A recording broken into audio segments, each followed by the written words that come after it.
বিসমিল্লাহির রহমানির রহিম। ফারাজের হাতে একটি ইলিশ মাছ আছে। এই মাছটি ওর হাত থেকে নিয়ে আমি এখন আঁশ ছাড়িয়ে কেটে নিচ্ছি। আসসালামু আলাইকুম, কেমন আছেন সবাই? আশা করছি ভালো আছেন, সুস্থ আছেন। আমিও আল্লাহর রহমতে ভালো আছি, সুস্থ আছি। মাছটি কিন্তু খুবই ভালো, চওড়া আর খুব সুন্দর। আঁশ ছাড়িয়ে নিচ্ছি। আঁশ ছাড়ানো হয়ে গেলে এটাকে আমি পিস করে নেব। তো আজকে আমি আপনাদেরকে দেখাবো একটা সিম্পল রেসিপি, খুবই সহজে খুব অল্প উপকরণ দিয়ে কিভাবে খুব কম সময়ের মধ্যে করা যায়, সেটাই ছুটির দিনের খুবই উপযুক্ত একটি রেসিপি। এই বর্ষাকালে খুবই জনপ্রিয়, সেটাই আজকে করে দেখাচ্ছি। পাশে কিনারে ছোট কাঁটাটা আমি কেটে ফেলে দিয়েছি যেন হাত কেটে না যায়। মাছটা আমি পিস করে নিলাম। ভিডিও যেন খুব বড় হয়ে না যায়, সেজন্য সম্পূর্ণ মাছটি খুব ডিটেলসে আপনাদেরকে কেটে দেখাতে পারলাম না, এজন্য আমি দুঃখিত। আমার ভিডিওটি কেউ স্কিপ করে দেখবেন না। ভালো লাগলে লাইক, কমেন্ট, শেয়ার করবেন, সাবস্ক্রাইব করবেন। নতুন নতুন রেসিপি দেখার জন্য আমার পাশে আপনারা থাকবেন। কথা বলতে বলতে মাছ আমি সুন্দরভাবে কেটে নিয়েছি।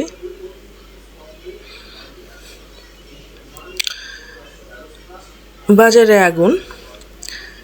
মাছ, ইলিশ মাছ আমাদের জাতীয় মাছ। সেভাবে এটার স্বাদও খুবই ভালো, অত্যন্ত সুস্বাদু আমাদের এই পদ্মার ইলিশ। কিন্তু দুঃখের সাথে এখন বলতে হয়, ইলিশ আমাদের এখন আর হাতের নাগালে নেই। মধ্যবিত্তরা, নিম্নবিত্তরা ইলিশ খাওয়া এটা বিলাসিতা ছাড়া কিছুই না। এই মাছটি আমি কিনে নিয়ে এসেছি। এই 1 কেজি 100 গ্রামের মাছটি আমি 2400 টাকা দিয়ে কিনে এনেছি। তো এই 2400 টাকা দিয়ে এই মাছটা কিনে কিন্তু অনেক নিম্নবিত্ত পরিবারের মানুষের কাছে খাওয়া অসম্ভব ব্যাপার। বাংলাদেশের পরিস্থিতি কি দেখুন। আমাদের জাতীয় ইলিশ আমরা পাই না, অন্য কোন দেশের লোকে ইলিশ খায় খুব সহজেই, অথচ আমাদের বাজারে ইলিশ নেই। আমি প্যানে তেল দিলাম, প্যানটা গরম হয়ে গিয়েছে, তেলটাও গরম করে নিচ্ছি খুব সুন্দরভাবে। আর পাশে চুলায় একটু গরম পানি দিয়েছি, আপনারা দেখেছেন। ইলিশটা ভেজে নিব। এর মধ্যে আমি শুধুমাত্র হলুদ, লবণ আর হালকা তেল মিশিয়ে মাছগুলো ভেজে নেব। এই রান্নাটা আপনারা খুব সহজেই 20 মিনিটের মধ্যে করে ফেলতে পারবেন। আমার মনে হয় এর থেকে সহজ রেসিপি ছুটির দিনের জন্য আর কোনো কিছু হতে পারে না। কারণ ইলিশটা কুক হতে খুব একটা দেরি হয় না, খুব তাড়াতাড়ি এটা রান্না হয়ে যায়। আমি এটা হালকা করে ভাজবো, খুব কড়া ভাজা না, জাস্ট একটু হালকা করে ভেজে নিব।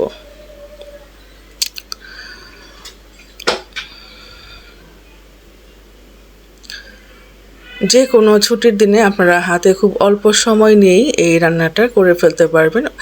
আমি ইলিশ মাছ ভেজেছি, সেই তেলের মধ্যেই পেঁয়াজ দিয়ে দিয়েছি।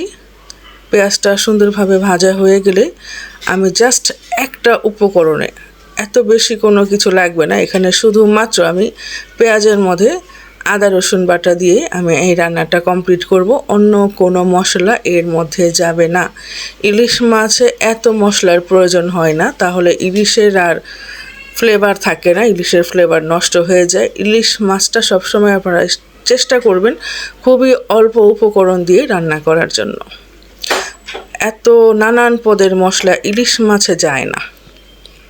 তো এখানে আমি জাস্ট আদা রসুন বাটা দিয়েছি। খুব ভালোভাবে আমি এটাকে ভেজে নিচ্ছি পেঁয়াজের সাথে, যেন আদার কাঁচা স্মেলটা না থাকে। সামান্য একটু মরিচের গুঁড়া, জাস্ট একটা সুন্দর কালার হওয়ার জন্য আমি দিয়ে দিচ্ছি।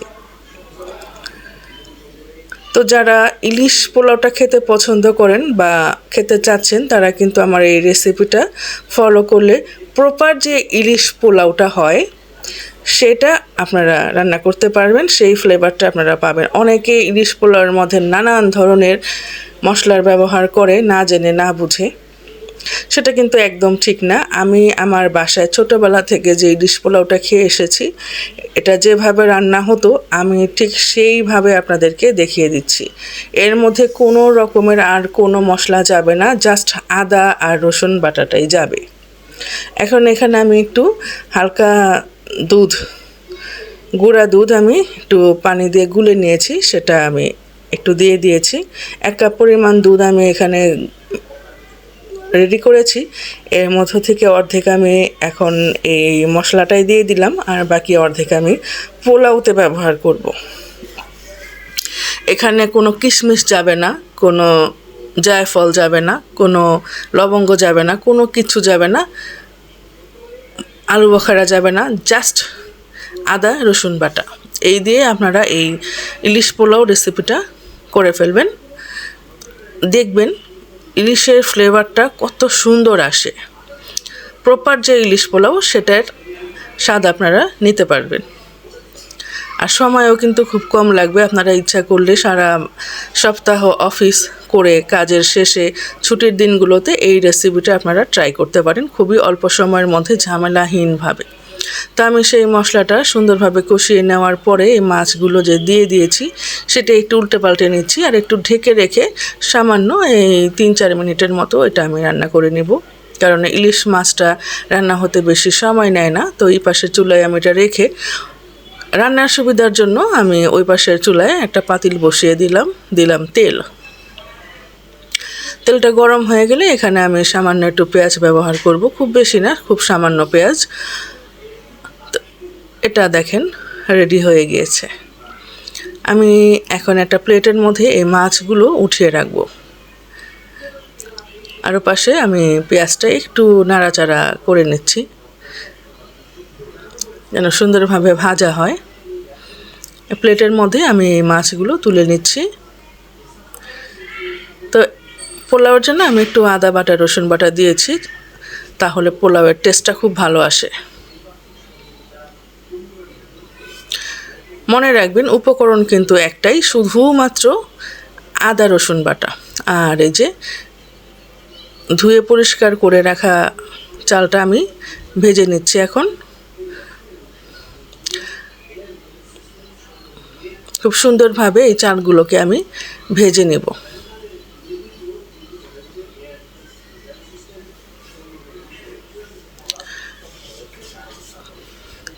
যেহেতু আমি মাছের মধ্যে দারচিনি এলাচ তেজপাতা দিইনি, সেগুলো আমি এই পোলাওটাতে দিয়ে দিব। আর এই যে মাছের যে ঝোলগুলো আছে, কষানো মশলাগুলো, সেগুলো আমি এই চালের মধ্যে দিয়ে খুব সুন্দরভাবে ভেজে নিচ্ছি। তাহলে প্রত্যেকটা চালের মধ্যে, প্রত্যেকটা পোলাওয়ের দানায় দানায় ইলিশের স্মেলটা খুব সুন্দরভাবে পৌঁছে যাবে।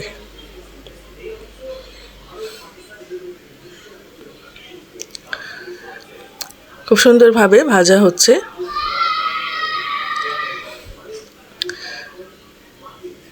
দিয়ে দিলাম দারচিনি এলাচ তেজপাতা, এইটুকুই, আর কোনো কিছু না। খুব সিম্পলভাবে আমি আপনাদেরকে এই রেসিপিটা করে দেখাচ্ছি। এখন আমি যে পরিমাণ চাল নিয়েছি, চাল অনুযায়ী আমি গরম পানি দিয়ে দিচ্ছি।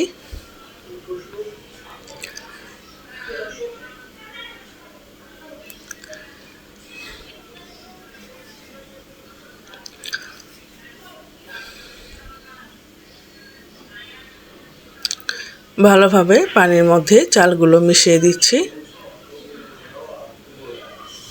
চুলার হিটটা এখন হাই ফ্লেমে রাখতে হবে।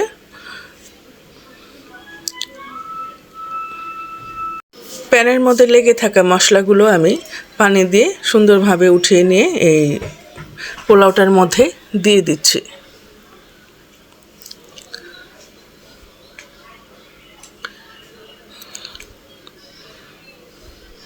পরিমাণ মতো এখানে আমি লবণ দিব, কাঁচামরিচ দেব।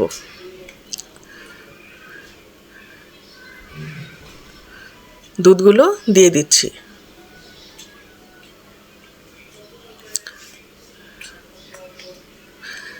পোলাওতে দুধ ব্যবহার করলে কালারটা খুব সুন্দর আসে, এটা খেতেও খুব ভালো লাগে।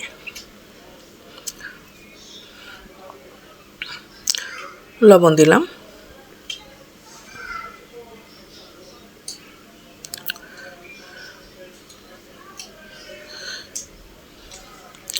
এখন এটাকে আমি দমে বসাবো। পাতিলের নিচে আমি একটা তাওয়া দিয়ে নিয়েছি যেন পাতিলের নিচে লেগে না যায়। এখন একটু উল্টে পাল্টে দিচ্ছি। কিছুক্ষণ পর এর মধ্যে আমি একটু কেওড়া জল ব্যবহার করব আর ঘি ব্যবহার করব। খুব সুন্দরভাবে নেড়ে চেড়ে আমি নিচেরটা উপরে আর উপরেরটা নিচে সুন্দরভাবে এভাবে মিশিয়ে নিচ্ছি। সামান্য একটু কেওড়া জল আমি দিয়ে দিচ্ছি।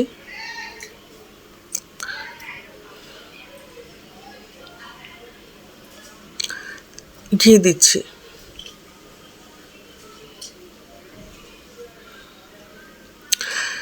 আমার বাসার আশেপাশে সবাই জানতে পেরে গেছে যে আমি ইলিশ পোলাও করছি। এত সুন্দর একটা ঘ্রাণ আসছে।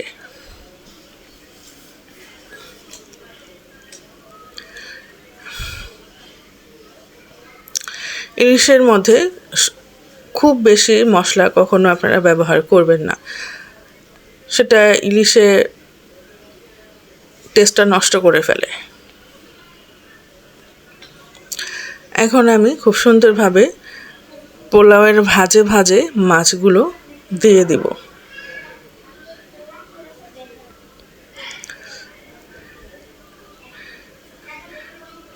মাছগুলো দিয়ে পোলাও দিয়ে ঢেকে দিব।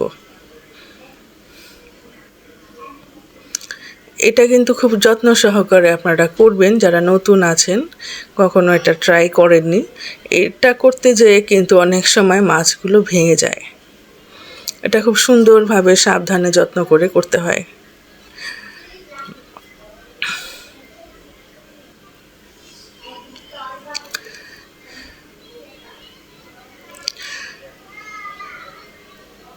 এখন এটাকে আমি ঢেকে রাখবো। কিছুক্ষণ দমে রাখার পর হয়ে যাবে আমার প্রপার একদম অথেন্টিক ইলিশ পোলাও। কিছুক্ষণ পরে আবার চলে এসেছি, আমার ইলিশ পোলাও রেডি। সুঘ্রাণে চতুর্দিক ভরে গেছে, আশেপাশে সবাই জানতে পেরে গেছে আজকে আমার বাসায় ইলিশ পোলাও হয়েছে। তো এখন আমি এখান থেকে কিছুটা উঠিয়ে নিয়ে আমার ছেলেকে খাওয়াবো, তারপরে আমরাও সবাই খেয়ে নিব। তো আমার ভিডিওটি আর আমার রেসিপিটা ভালো লাগলে আপনারা সাবস্ক্রাইব করে আমার পাশে থাকবেন, কমেন্ট করে জানাবেন আর কি রেসিপি আপনারা দেখতে চান। আমি আপনাদের কমেন্ট অনুযায়ী রেসিপি দেখানোর চেষ্টা করব। তো এখানে আমি আমার ছেলের জন্য কিছুটা নিয়েছি, এখন ওকে খাওয়াবো। তো আজকের মতো এখান থেকে আপনাদের কাছ থেকে আমি বিদায় নিচ্ছি। খোদা হাফেজ।